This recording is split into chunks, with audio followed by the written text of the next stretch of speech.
enough of that business. Let's talk about section 4.5. In section 4.5, we have this concept of at least one versus none versus more than, less than, things like that. But you need to know these concepts because we're going to be dealing with that in the next sections. What I need to get across to you in section 4.5 is that sometimes it's easier to deal with the complement of a set than it is the set itself, a lot of times. And we're going to do a couple examples to illustrate that. But first I need to give you the definition of what it means for the statement at least one. So if I say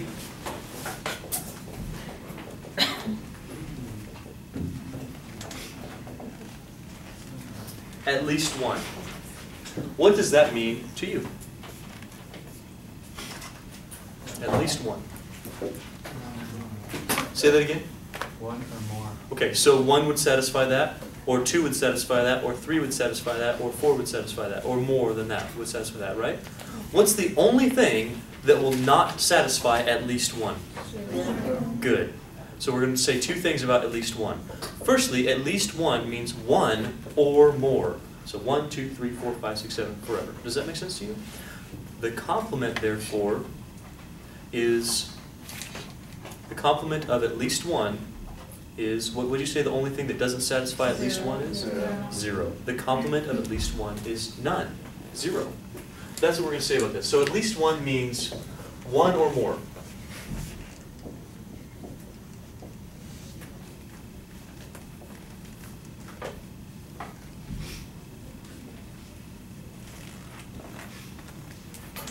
Therefore, the complement of at least one, or the complement of one or more, is none. You have none of that. So the complement of at least one is none.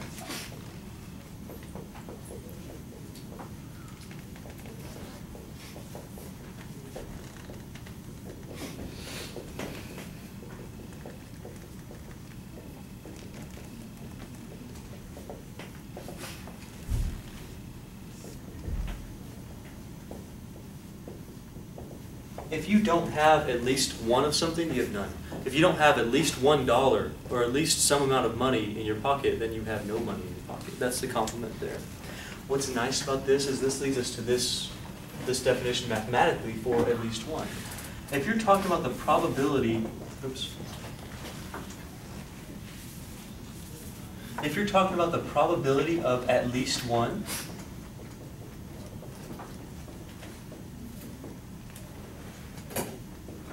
hey, do you remember a long time ago when we talked about complements and probability of complements? We said that if we have complements A and complement of A, the probability of A is 1 minus the probability of the complement of A. Do you remember that?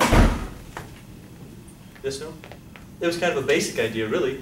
You're either in the event or you're in the complement. You cannot be anywhere else besides the event or the complement of the event. So we understood that the probability of an event plus the probability of its complement equaled 1. There's a 100% probability you will be in one of these two things. Agreed? Yeah. That probability is 1. If I subtract this from both sides, I get the probability of an event equals 1 minus the probability of the complement. That's the idea.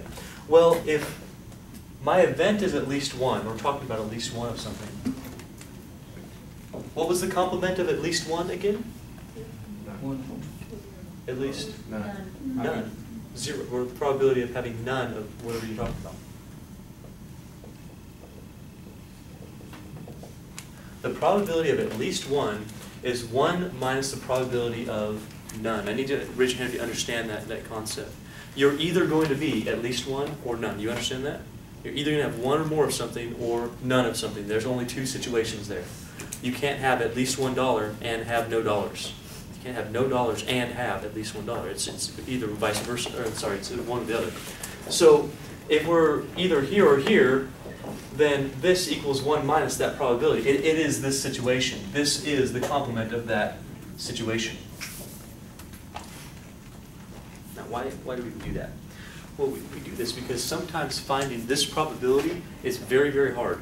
And sometimes finding this probability is a whole lot easier. Because this probability, finding at least one of something, that would be like saying the probability of having 1, or 2, or 3, or 4, or adding all those probabilities up, including the possibility that they overlap. Does that make sense to you? That's a whole lot of work. That's a lot of work. We don't want to do that. So what if, instead of conquering this directly, kind of take the back door? We just do this one and subtract it from 1. Doesn't that seem a whole lot easier? The probability of none is pretty easy. There's only one situation that can take place. You have none of the item you're talking about. Do you see the difference there? So this is definitely an OR probability. 1, or 2, or 3, or 4. That's addition rule over and over and over and over and over again for how many things you're talking about. This one's not.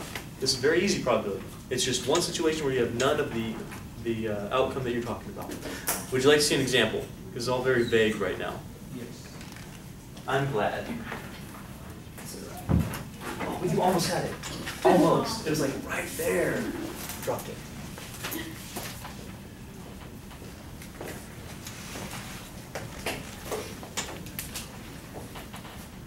For example, let's say, for a simple example, I'm going to give you a coin and you're going to flip it 3 times.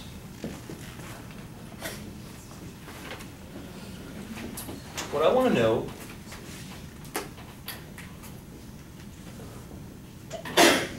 bless you. You're welcome. Flip coin 3 times. What's the probability of getting at least one head?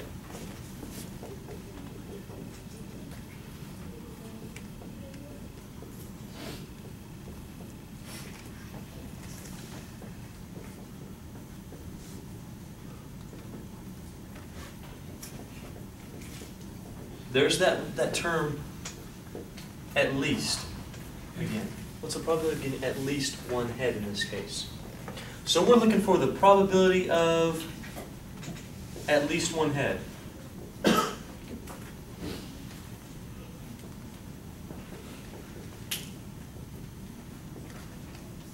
want you to notice this is different than any probability we've dealt with yet. Okay, really it is. Because when you think about this, what's going to satisfy at least one head when you have flipping a coin 3 times? Would flipping a coin and getting heads, heads, heads, would that do it? Yes. That's at least 1. How about head, tail, tail? That's at least 1. How about head, tail, head? At least 1. So as long as there's 1 or more heads in there, that satisfies this. That's a whole lot of work, right? That's thinking about a whole lot of situations that could happen. We can do this one of 2 ways.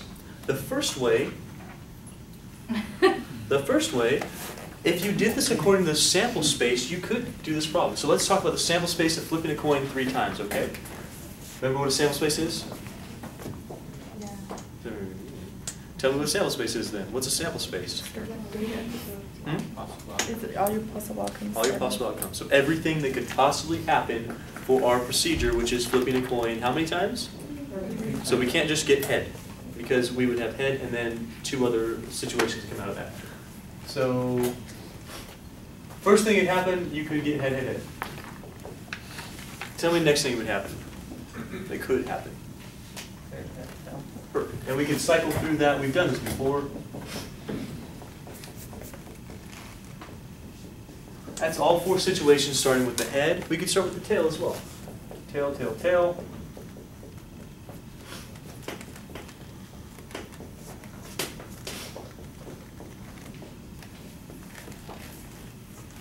That's all the situations starting with, oh no, I messed up. I had this one twice, I'm sorry. I should have had tail, head, head. That's all 4 situations starting with our heads and starting with our tails. So would you agree that this is all 8 possible situations you could possibly get out of flipping a coin 3 times? Agreed? Agreed. Now, can you tell me how many of these things satisfy at least 1 head? Let's see. Does this have at least 1 head? There's 1. How about this one? That has 2 heads. That's at least 1. How about this one? This one? This one? This one? 6. This one? 7. This one? No. So how many ways satisfy at least 1 head? 7 ways. Do you all count the 7 ways? 7 of those have up at least 1 H. 1 or more. So we have 7 out of the total possible, how many? 8. Our probability of getting at least 1 head is 7/8. So if someone came to you and said, flip a coin 3 times, I'll bet you can't get at least 1 head. You'd be like, yeah, I probably can. 7/8 chance that's going to happen. That's a good bet for you. True? Good bet. Now, is there a different way to do it? The answer is yeah, there's a different way to do it because this way is pretty taxing. I'm going to show you this in a little while. This takes a long time to actually think about and do in some situations. What if there's a different way? The different way is, instead of thinking about this directly, like what's the probability of at least one head, which when you really think about it, that's the probability of all 3 heads, or 2 heads, or 1 head in our situation. What if we thought about it like the probability of at least 1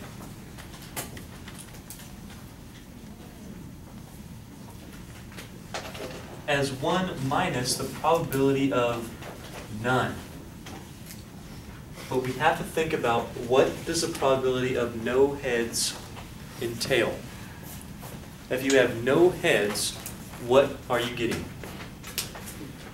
All 10. Okay, that would be a tail, and a tail, and a tail. Does that make sense to you? The only way you're going to get none of something is if you have the alternate possibility all 3 times. So for instance, if you're flipping a coin 3 times and you're looking for at least 1 head, the complement of at least 1 was, what was the complement of at least 1 again? No heads. No heads means all tails. True? That means you get a tail, and then what happens next? And then what happens next? That's the only possible case. Are you recognizing that? So if you're, notice the words I use, tail, and then a tail, and then a tail. Didn't you just do homework on that? So probability of none in our case, or I can say it this way, at least 1 head would be no heads.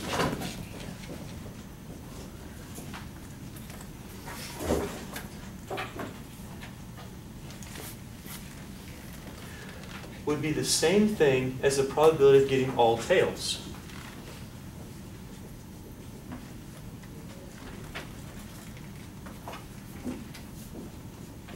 Move up here.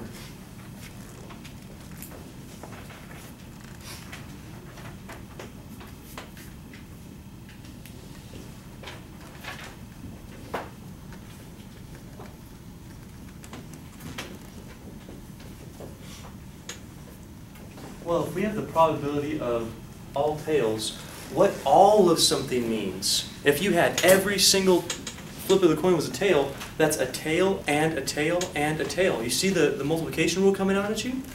This is the probability of all tails, means tail and tail and tail. Notice how you're dealing with successive events here. You're flipping a coin, then you're taking it again, and you're flipping it again, then you're taking it back, and you're flipping it again. See how we're doing 3 different things there?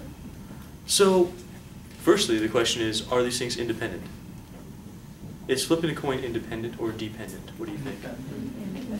Does flipping the first tail affect the outcome of the second flip? Not one bit. Okay, I'm going to recap before I go any further. Firstly, can you do probability of at least 1 directly? The answer is, of course you can.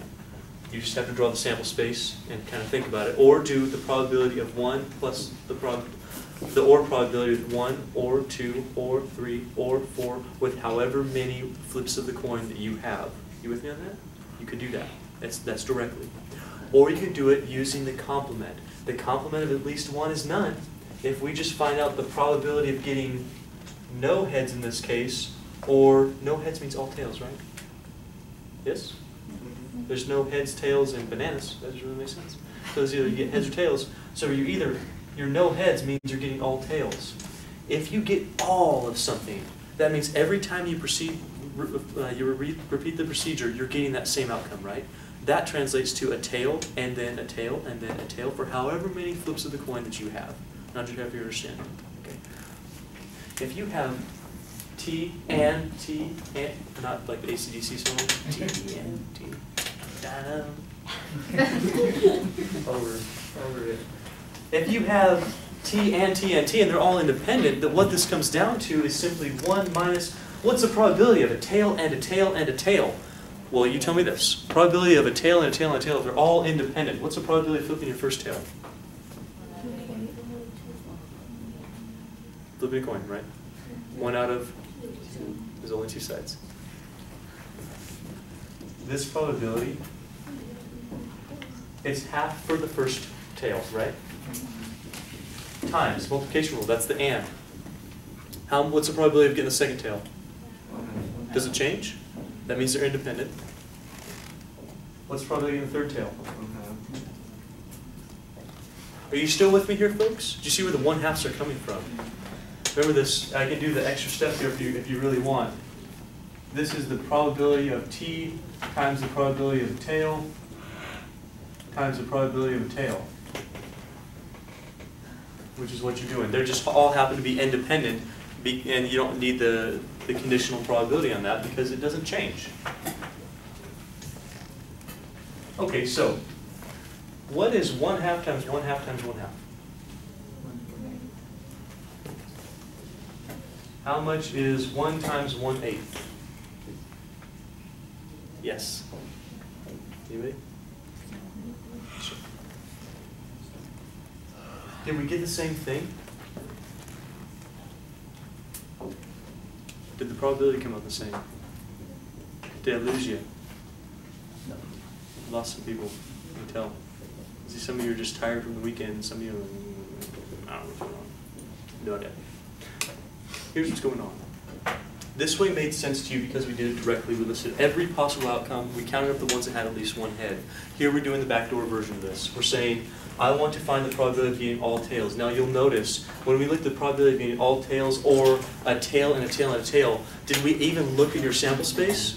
Not one bit. What we did is the multiplication rule and said, oh, I know the probability of getting all tails, or tail and tail and tail. You should know that probability. That's the probability of getting a 1 on a die, and then a 2 on a die, and then a 3 on a die, and then a 4 on the die like we did on the board. It's 1/6 times 1/6 times 1/6 for the dice. Here, it's 1/2 probability of getting a tail. If you flip a coin, what's the probability you're going to get a tail? That's classical probability, right? You need 1/2. What's the probability you're going to get your next tail? 1/2. What's the probability you're going to get your next tail? So if you have the multiplication rule, because you're saying, I want this event, and then this event, and then this event, which we know we multiply that, right? Multiply that. We're going, here's 1/2 for the first probability, 1/2 for the second probability, times 1/2 for the third probability. That's giving you the 1/8. Why do we have this 1 minus up there? Where's that coming from? It's magic? Purely magic. Because I am a magician. Mathematician. Where's it from? I'm talking about the complement. That's exactly right. The complement gave us the 1 minus. It didn't come out of nowhere, right? It didn't come out of nowhere. We know this is true. Probability of at least 1 is equal to 1 minus the probability of none. That's where that came from. So if we work on this part, we can do this directly, well, indirectly, getting our same probability. Now you're probably thinking, geez, honestly, Mr. Leonard, this one looks a whole lot easier. Right? Doesn't it look a whole lot easier? Doesn't it? That way? With the listen and all? But the question is, what would you do in this case? Right? It's easy when you get 3. You can list them out. There's only 8 of them. If you had 4, there'd be 16 of them. 5, there'd be 32 of them. 6, you'd have 64 of them. 20, you'd have 2 to the 2nd power, or 2 to the 20th power. 2 to the 20th power, that's an insane amount of listing out. Do you want to do that? Then count up all the ones that have heads? You're going to be there forever, in eternity, right? You're going to be there for a long, long, long time. Maybe not eternity, but like close. Like eternity minus 1, whatever that is. And we're going to be there a long time. You don't want to do that, do you? If you do this directly, it's ridiculous. Okay, ridiculous. If you do this indirectly, though, it's pretty easy. Because look what you do. You say, oh, what's the probability of at least this? I don't know what this is. I don't really care. I'll find out later. This wouldn't matter. Right? This is not the same thing anymore. If you do the 20 heads,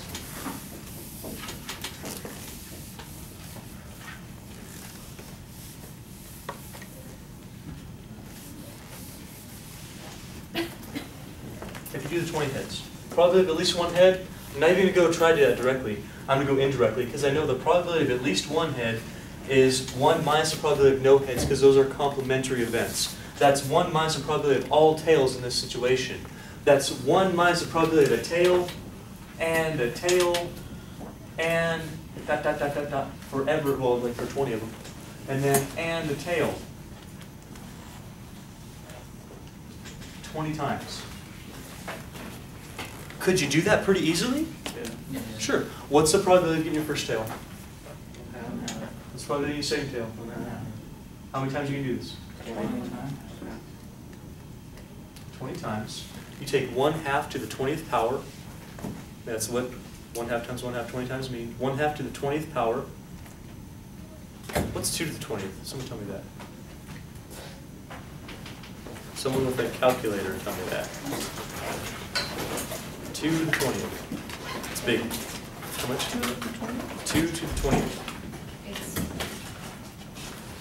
Okay, just tell me 2 to the 20th. Because it's going to be 1 over, because one, I know, I can do 1 to the 20th. I know that one. It's 148. Just say the digits, okay? Okay. 1048576. Like that? Yeah. So guess what? If you would have done this the long way, you know what you'd end up doing? You'd end up counting up 1,048,575 items with hits. You don't want to do that. Do you want to count a million items? We do.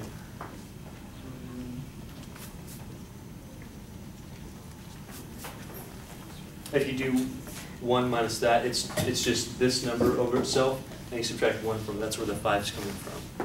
That's the probability. It's very close to 100%. Very, very, very, very, very close. It means, I mean, think about that. If you flipped a coin 20 times in a row, is it really going to be very likely that you don't get a tail? I'm sorry, that you don't get at least 1 head? It's pretty likely you're going to get at least 1 head, right? If you flip the coin 20 times. Pretty likely. How likely? I know exactly. It's right here. Divide that, you'll get a decimal like 0.9999 something. Whatever that happens to be. What is that decimal, by the way? Plug that in for me. What'd you get?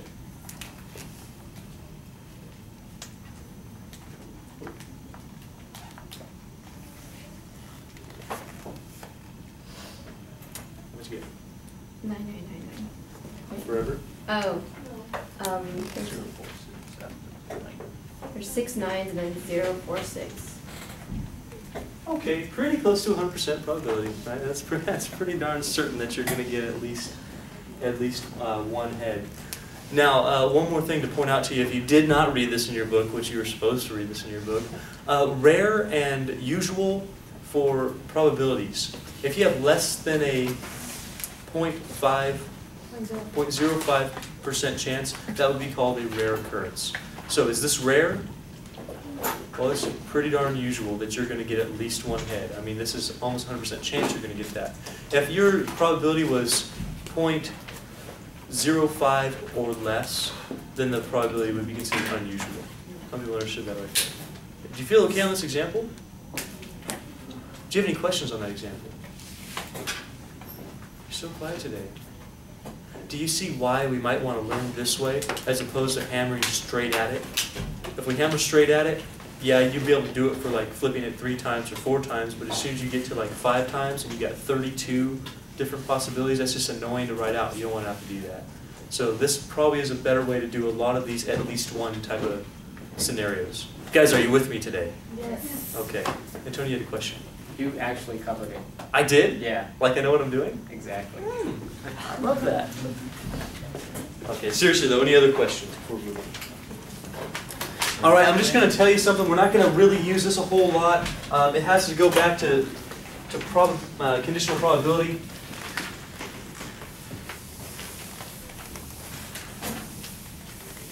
What was your question, just out of curiosity?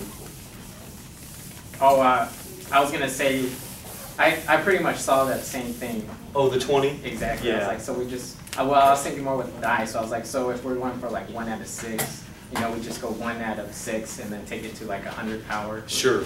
Yeah, that's exactly right. So I could change, this doesn't have to be flipping a coin, right? This could be rolling a die. So what's the probability of getting at least 1 or higher? I'm sorry, that would be 100%.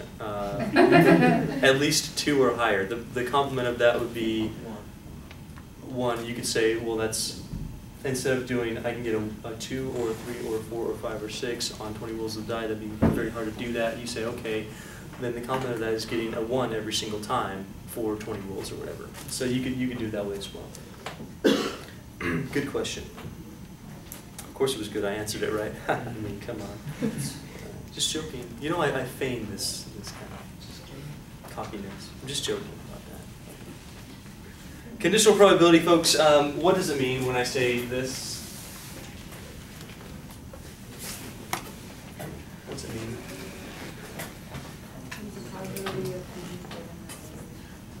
That A already happened. That's right. Probability that B is going to happen given that A already happened. I just need to tell you that sometimes if you're not able to calculate this directly, you can do it with a formula. If you know the probability of A, and you know the probability of A and B, which is kind of rare that you know this one without this one, but if you know those two things, that formula is valid. Now, of course, this is just kind of this should be trivial if you know anything about algebra, because this is the formula for,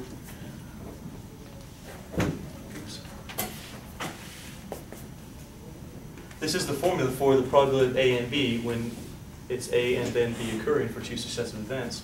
You'd have probability of A times the probability of B given A. Isn't that what I told you a long time ago? Yes, no? So if you just divide both sides by probability of A, you see that you get that one back, right? You get that. So if you know anything about algebra and you divide everything by probability of A, you end up getting that formula anyway. So it's just a direct corollary from this thing. We're not going to do a whole lot with that. I just need to tell you that it is possible to find a conditional probability if you know these other two probabilities already.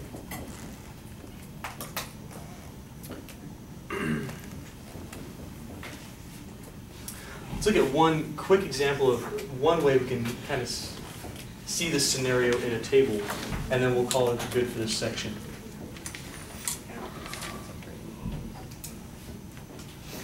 We'll go back to our guilty table.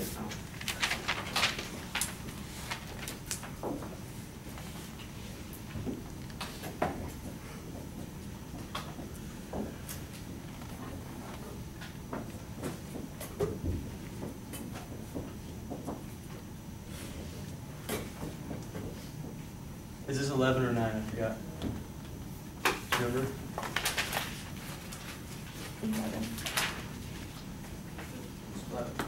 72.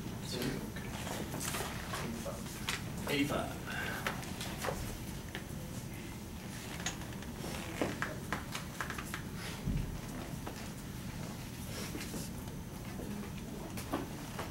What's the probability of finding someone who's guilty given that you know they did it?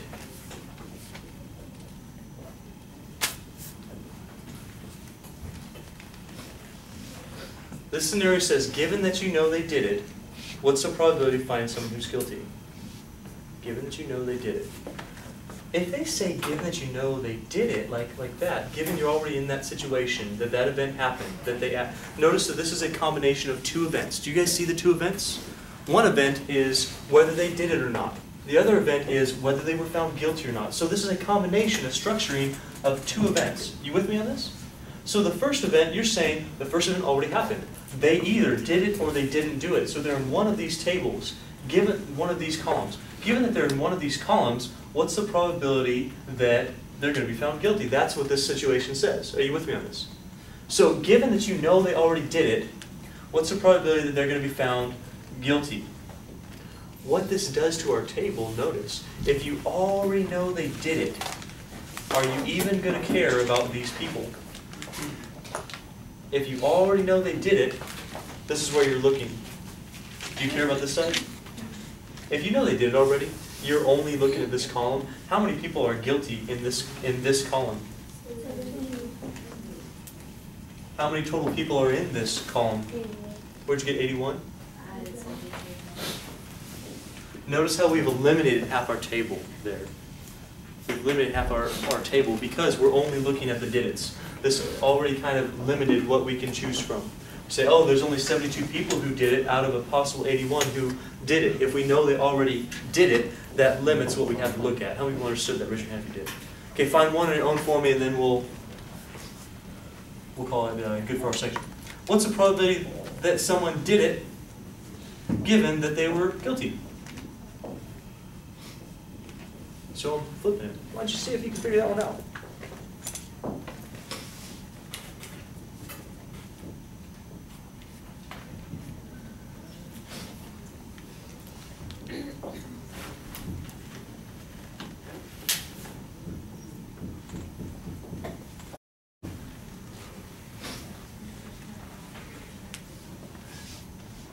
Hey, which one's given here? Is it given that they did it or given that they're guilty?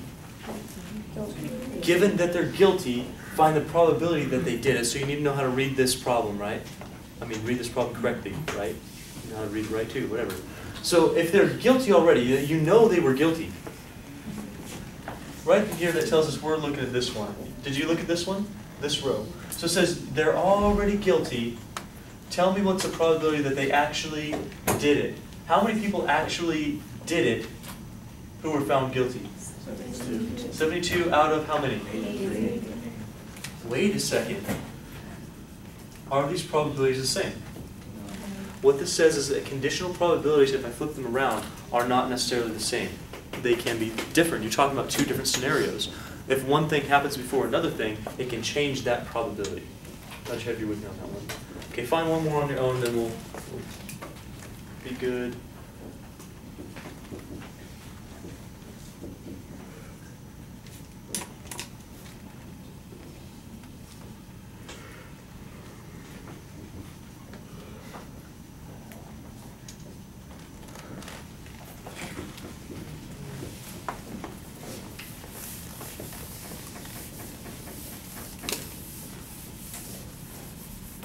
Probability they didn't do it given that they're not guilty. How many people didn't do it in that column? How many people didn't do it given that they're not guilty? Given that they're not guilty. So if you're given that someone's not guilty already, should you be looking at the guilty column or guilty row? We should only be looking at the not guilty row. So we're talking about given not guilty. How many people didn't do it? 85. Good. Out of how many? Perfect. That's your probability. You can find a decimal equivalent for that as well. Just do your division. Would you raise your hand if you understood what we talked about so far in section 4.5? Good, all right.